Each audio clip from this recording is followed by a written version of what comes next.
انسان کے اچھے اور برے اعمال کا آخرت کے اجر و ثواب اور عقاب اور سزا کے علاوہ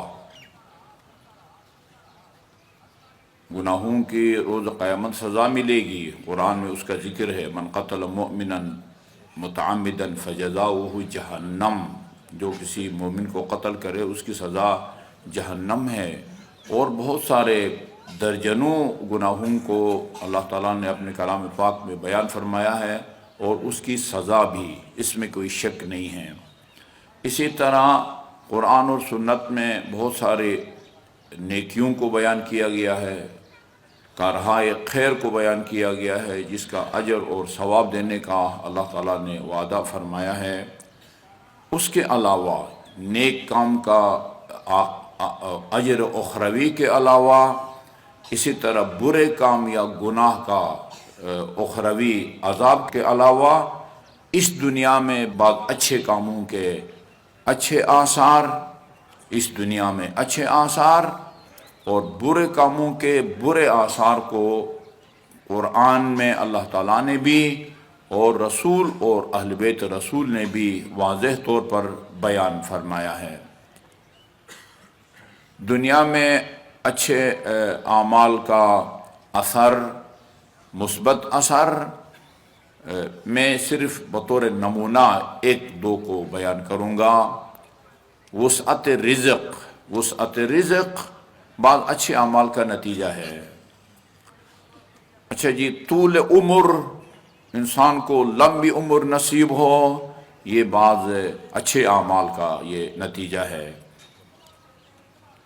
صدقہ کے آثار اور برکتوں میں سے ایک، جہاں بلاؤں کا ٹلنا ہے وہاں وسعت رزق بھی ہے۔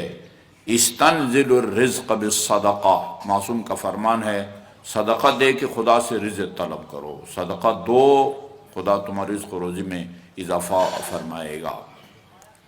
صلہ رحم کے نتیجے میں عمر انسان کی بڑھ جاتی ہے، اور اس کا الٹ قطع رحم کے نتیجے میں قریبی رشتہ داروں سے قطع تعلق یا خدا نخواستہ قطع کلامی کے نتیجے میں عمر کم ہو جاتی ہے، اور وہ عمر کا بڑھنا یا عمر کا کم ہونا یہ ایک ہفتہ یا ایک مہینہ، ایک سال نہیں، 30 سال صلہ رحم کے نتیجے میں انسان کی عمر جو مقررہ عمر ہے اس سے 30 سال بڑھ جاتی ہے، اور قطع رحم کے نتیجے میں انسان کی عمر 30 سال کم ہو جاتی ہے۔ اس میں جو ہے نا وہ کوئی شک نہیں ہے، بلکہ حدیث کہتی ہے ان من یموت بالذنوب اکثر ممن یموت بالآجال،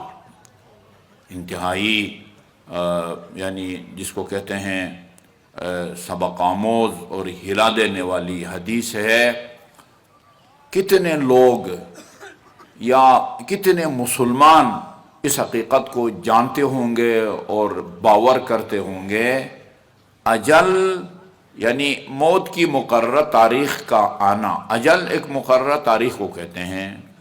میں نے اگر آپ سے قرض لیا ہے، فلان سال کے فلان مہینے کی فلان تاریخ کو دوں گا، یہ اجل ہے، یہ اجل ہے۔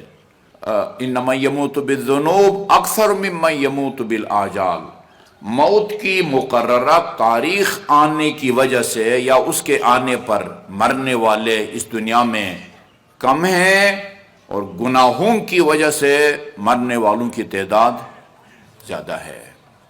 اسی طرح الٹ بھی ہے، اللہ کی طرف سے ایک مقررہ لمبی عمر کی وجہ سے عمر پانے والوں کی تعداد کم ہے، احسان نیکی یا کار خیر، مثال کے طور پر صلہ رحم کی وجہ سے لمبی عمر پانے والوں کی تعداد بہت زیادہ ہے۔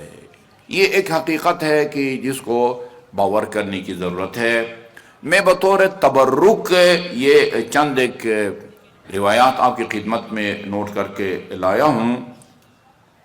روایت کہتی ہے اوحی اللہ الی نبی من الانبیاء، اللہ تعالیٰ نے اپنے نبیوں میں سے کسی نبی کی طرف وحی نازل فرمائی اذا اطعت رضیت، میری جب اطاعت کی جاتی ہے تو میں راضی ہو جاتا ہوں. جو بندہ میری اطاعت کرے، میرے حکم کی تعمیل کرے، امتثال امر کرے، رضیت، میں اس سے راضی ہو جاتا ہوں. وَإِذَا رَضِيتُ بَارَكْتُ، اور جب میں اپنے کسی بندے کی اطاعت کی وجہ سے راضی ہو جاتا ہوں تو پھر اس کے اچھا اس میں بارکتو کا دائرہ وسیع ہے. کس چیز میں برکت ڈال دیتا ہوں، کس چیز کو بابرکت بنا دیتا ہوں، اس چیز کا ذکر نہیں کیا اللہ تعالیٰ نے. وَإِذَا رَضِيتُ، جب میں کسی بندے سے راضی ہو جاتا ہوں تو بارکتو، یعنی ایک چیز کے ساتھ مخصوص نہیں کیا. اور روایات کی روشنی میں یہ کہہ سکتا ہوں کہ میں اس کے رزق روزی میں بھی برکت عطا فرماتا ہوں اور اس کی زندگی کو بھی میں بابرکت بنا دیتا ہوں. اس نے اگر کوئی علم حاصل کیا ہے اس کو بھی میں بابرکت بنا دیتا ہوں، بابرکت بنا دیتا ہوں. اس کے مال میں برکت، اس کی زندگی میں برکت، جی اس کے علم میں برکت. برکت وَلَيْسَ لِبَرْكَتِ نِہَایَہ، اور دیکھو جو میری برکت ہے نا وہ لامتناہی ہے. میری برکت کی کوئی انتہا نہیں ہے، میری برکت محدود نہیں ہے، میری برکت لا نہایت ہے. وَإِذَا أُصِيتُ، اور جب میری معصیت کی جاتی ہے، نافرمانی کی جاتی ہے، میرے احکام کو پامال کیا جاتا ہے، اسلامی قدروں کو پامال کیا جاتا ہے، غضبت، ظاہر ہے پھر میں وہ غضبناک ہو جاتا ہوں. اور یہ کئی دفعہ عرض کر چکا اور یہ ذہن میں بٹھانے والا نکتہ ہے کہ بندے کے راضی ہونے، ناراض ہونے، بندے کے غضبناک ہونے اور اللہ کے غضبناک ہونے میں فرق ہے. دونوں کا مطلب الگ الگ ہے. یا خدا کے خوش ہونے اور بندوں کے خوش ہونے کا الگ الگ مطلب ہے. بندے کے خوش ہونے کا مطلب ہم سب کو پتا ہے. میں آپ سے کہوں کہ خوش ہونے کا کیا مطلب ہے، آپ کہیں گے بھیا ایک بہت واضح سی بات ہے، یہ تو اصلاً وضاحت طلب ہی نہیں ہے. خوش ہونا یعنی خوش ہونا. کہتے ہیں کہ وہ جب خدا نخواستہ کسی کی کوئی قیمتی چیز گم ہو جائے، گاڑی آپ کی 0 میٹر کی اگر اٹھا کوئی لے جاتا ہے اور آپ وہ FIR درج کرواتے ہیں اور چند دنوں کے بعد مقامی تھانے سے آپ کو فون آتا ہے کہ الحمدللہ آپ کی گاڑی مل گئی ہے، وہ آ کے اپنی گاڑی جو ہے نا وہ ضروری کارروائی کر کے لے جائیں. وہ جس بندے کی 0 میٹر گاڑی گم ہو گئی ہو اور چند دن کے پولیس کی محنت کے نتیجے میں وہ گاڑی آپ کو مل جائے، آپ کتنے خوش ہوں گے. معتبر روایت کہتی ہے کہ اس سے زیادہ خدا اس وقت خوش ہوتا ہے جب اس کا کوئی بندہ توبہ کرتا ہے. اچھا جی، ادھر تو بندہ خوشی سے پھولے نہیں سما سکتا، وہ خدا پھولتا نہیں ہے. خدا کی طبیعت یا مزاج نہیں ہے کہ اس پر کوئی خاص اثر، بلکہ خدا کے خوش ہونے کا مطلب ثواب عطا فرمانا ہے، اپنے رحمت کو کسی کی شامل حال وہ کرنا ہوتا ہے. لہذا وہ ایسے الفاظ کی وجہ سے انسان کو دھوکے میں نہیں آنا چاہیے. ایک ہی لفظ بھئی قال رسول اللہ یا قال امیر المؤمنین، رسول خدا نے فرمایا، اور رسول خدا کے فرمانے بولنے کا مطلب اور ہے. قال اللہ تبارک و تعالی، اللہ تعالیٰ قرآن میں فرماتا ہے یا حدیث قدسی میں فرماتا ہے، وہاں خدا کے بولنے کا مطلب اور ہے، بندے کے بولنے کا مطلب اور ہے. بندے کے بولنے کا وہی مطلب ہے جو آپ دیکھ رہے ہیں. میں آپ کے سامنے بول رہا ہوں اور آپ کبھی کبھی سبحان اللہ کہہ دیتے ہیں یا محمد اور آل محمد پر صلوات بھیجتے ہیں. ایک مرتبہ درود بھیجئے محمد اور آل محمد پر. اللہم صلی علی محمد و آل محمد. خدا کے بولنے کا مطلب ہوتا ہے جس چیز میں چاہے بولنے کی طاقت عطا فرمائے. خدا کے بولنے کا مطلب یہ ہوتا ہے، ورنہ خدا کی ہماری طرف زبان ہو، دانت ہو، حلق ہو، اس کے ذریعے خدا نہیں بولتا. میں جب میری معصیت کی جاتی ہے تو میں غضبناک ہو جاتا ہوں. وَإِذَا غَضِبْتُ لَعَنْتُ، میں پھر اس معصیت کار پر لعنت بھیجتا ہوں. اچھا، یہ کچھ مترادف الفاظ ہوتے ہیں، ہم معنی الفاظ.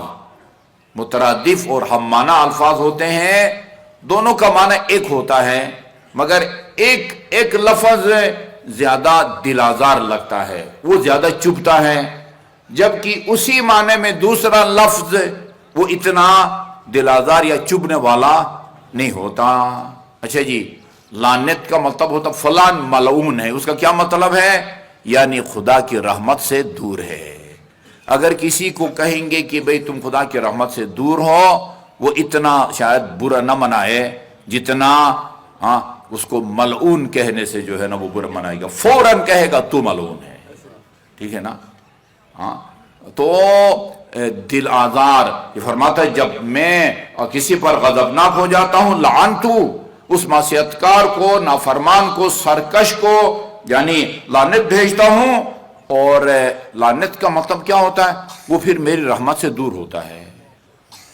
آپ کہیں گے کہ اتنی سی بات پر وہ لعنت فرماتا ہے۔ بابا، جو آدمی اللہ تعالیٰ کی نافرمانی کرتا ہے، کیا خیال ہے اللہ تعالیٰ کی رحمت واسعہ اس کے شامل حال ہونا چاہیے؟ اس نے خود اپنے آپ کو اللہ تعالیٰ کی رحمت سے محروم کر دیا ہے۔ یا ولعنتی، اور میری جو لعنت ہے یہ بھی بڑا متشابہ قسم کا ہے، اور جو میری لعنت ہے نا، اس معصیت کی اگلے آنے والی نسلوں، بہار الانوار کے اندر اس روایت کی تشریح میں لکھا ہے الورا کا مطلب ولد الولد، آگے پوتا جو ہے نا، وہ پوتا کے پوتے، وہاں تک جو ہے نا وہ میری لعنت جو ہے نا وہ سرایت کر جاتی ہے۔ ایک نقصان گناہوں کا یہ نئے یا لا علاج امراض سے دچار ہونا ہے۔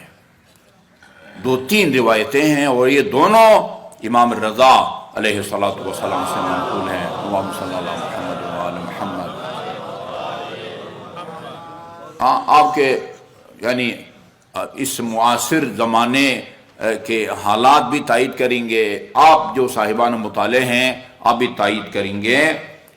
امام نے فرمایا کلما احدث العباد من الذنوب ما لم يكونوا يعملون، جب کبھی بھی بندے ایسے نئے گناہوں کے مرتکب ہوں گے جو پہلے نہیں ہوتے تھے،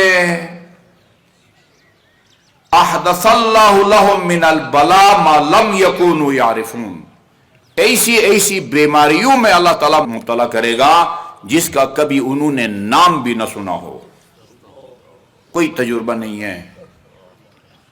اس مقدس جگہ پر ان گناہوں کا نام لینا بھی مناسب نہیں ہے جن کا آج دنیا میں ارتکاب کیا جا رہا ہے۔ باضابطہ طور پر نجس العین، وہ جانور جو نجس العین ہے، یا میں اس کا نام بھی نہیں لینا چاہتا، یعنی اب اس کے بالوں کو بھی آپ کا گیلا ہاتھ لگ جائے تو آپ کا ہاتھ ناپاک ہو جائے، اس جانور کے ساتھ باضابطہ شادیاں کی جا رہی ہے، بارات جا رہی ہے، جانور کے ساتھ بارات جا رہی ہے۔ اور ایسے گناہ اس مملکت عزیز کے اندر بھی ہے۔ وہ عاقل کے لیے اشارہ کافی ہوتا ہے، ان نئے گناہ جن کا کسی زمانے میں انسان سوچ بھی نہیں سکتا تھا، ایسی بیماریاں، وہ گناہ جب سرزد ہو جائیں پھر ایسے وہ بیماریاں بھی سامنے آتی ہیں کہ جن کا کبھی ہم نے نام بھی نہ سنا تھا، نہ ان کے آثار کو دیکھا تھا۔ نئے گناہ بھی آپ کے مشاہدے میں ہیں، یا کم از کم آپ کے علم میں ہیں، اور پھر اس کے نتیجے میں نئی بیماریاں بھی آپ کے مشاہدے میں ہیں اور آپ کے علم میں ہیں۔ اور یہ روایت امام رضا علیہ السلام کی ہے، ان للہ عز وجل فی کل یوم ولیلۃ منادیا ینادی، اللہ تعالیٰ نے ایک فرشتے کو مقرر کر رکھا ہے جو دن رات یہ پکار رہا ہوتا ہے، بندوں میں یہ اعلان کر رہا ہوتا ہے، ان للہ عز وجل فی یوم ولیلۃ منادیا، ایک منادی ہے اللہ تعالیٰ کی طرف سے۔ ظاہر ہے وہ منادی وہ عام انسان نہیں ہے، وہ فرشتہ ہی خدا کی طرف سے مقرر موکل وہ ندا دے رہا ہوتا ہے اور اعلان کر رہا ہوتا ہے، مہلا مہلا عباد اللہ عن معاصی اللہ،